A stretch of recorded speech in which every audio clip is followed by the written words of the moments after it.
All right, hello my wonderful chemistry students. I decided that I would make one more video on naming compounds where I just kind of do a hodgepodge of it all mixed up together to help you with kind of differentiating between the two. If you just see a formula and you say, okay, well, which one is this? Which naming system am I supposed to use? Hopefully I can kind of help you remember kind of as far as recognizing those. So real quick here, we'll just throw out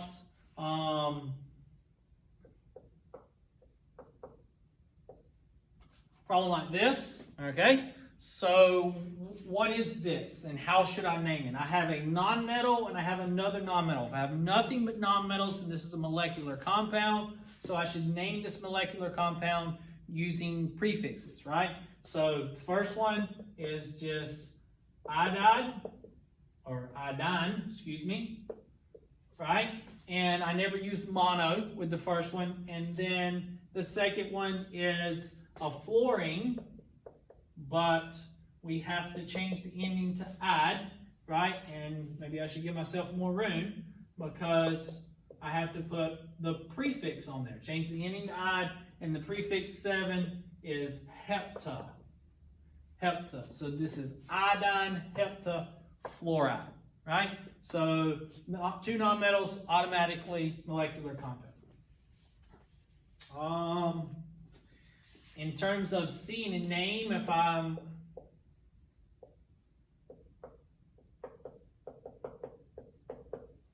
I see a name and I've got a prefix in here, like dioxide, that automatically tells me, I should spell carbon right. That automatically tells me that I'm dealing with a molecular compound. So I've got carbon, there's just one of them. I've got oxygen, di means two. I have two of them, CO2. Okay? If we're dealing with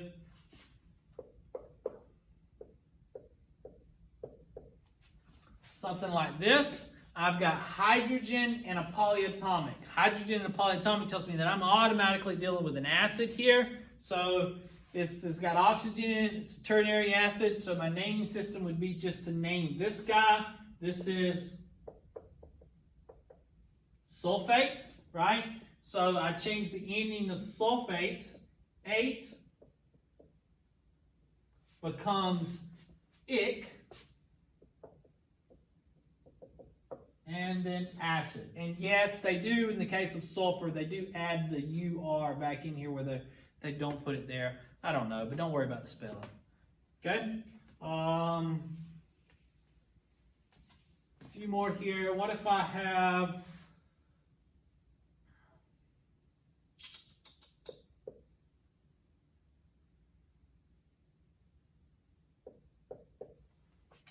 something like this? All right, so CaCl2. So this is a calcium, and this is a chlorine.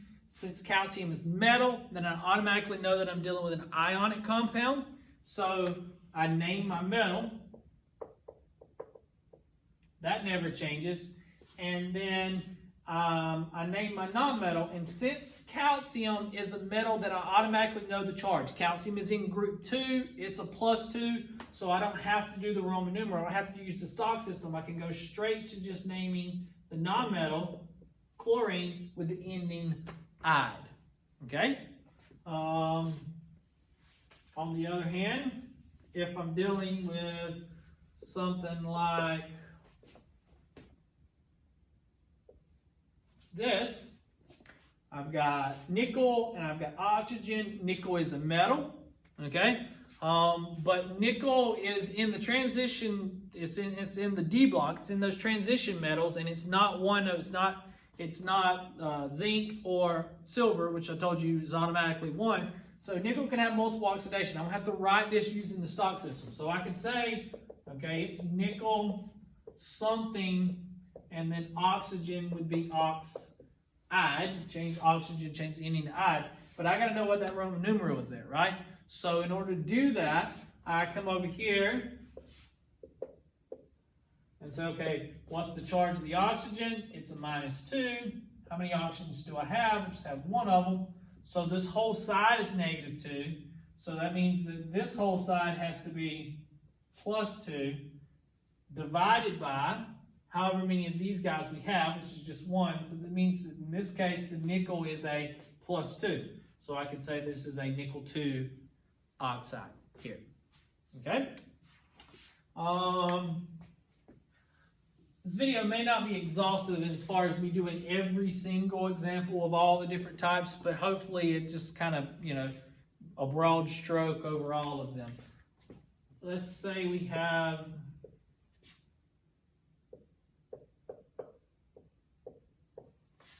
something like this. I got Mg and then parentheses ClO2 with a 2 outside here. So the fact that I have a metal in there, Mg automatically tells me, okay, the metal means I'm dealing with an ionic compound. So I got an ionic compound. And since I have parentheses, I have more than 2 parts. There's several different things there to say, okay, I'm dealing with an ionic compound with a polyatomic, right? So I would name my metal.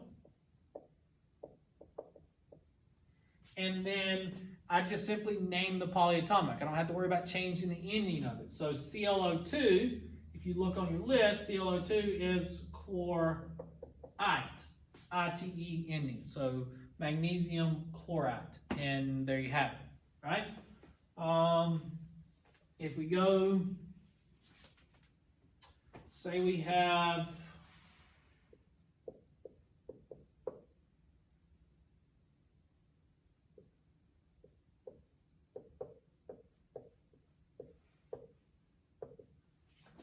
gold phosphate, and this is a gold 1 phosphate. So when I write this, I've got gold is +1, and then phosphate, you won't find it on the periodic table because it's a polyatomic, all right?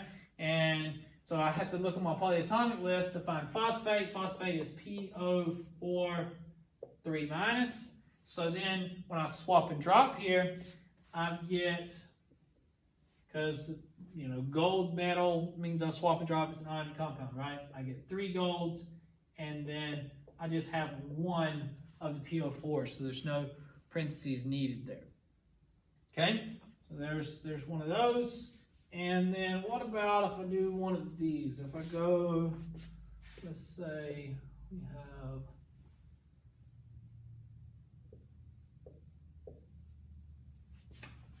CuNO3. So a couple things here. Cu is a metal, so I know I'm dealing with an ionic compound. I've got 3 different elements here, 3 different capital letters, right? So I know that I'm dealing with a polyatomic. I need to recognize the polyatomic, all right?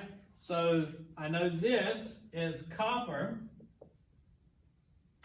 and I know NO3 is nitrate, so I have copper nitrate. Now, I'm not done yet because copper can have multiple oxidations. So I need to know what's the Roman numeral that goes in the parentheses there. This is A copper nitrate, right? So how do I do that? So I can come over here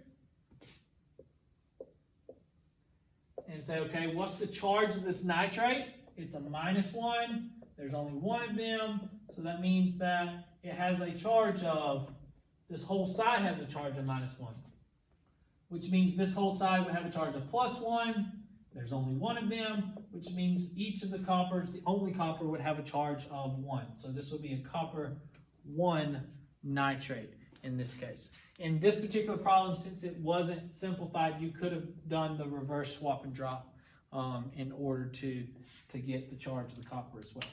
Okay, so I know that's not like every single one that we've done both ways, but maybe this helps. If not, if this doesn't answer your question as far as being able to identify what type it is, then just get with me and I'll make you another video, or we'll do a Google Meet together or something. Okay.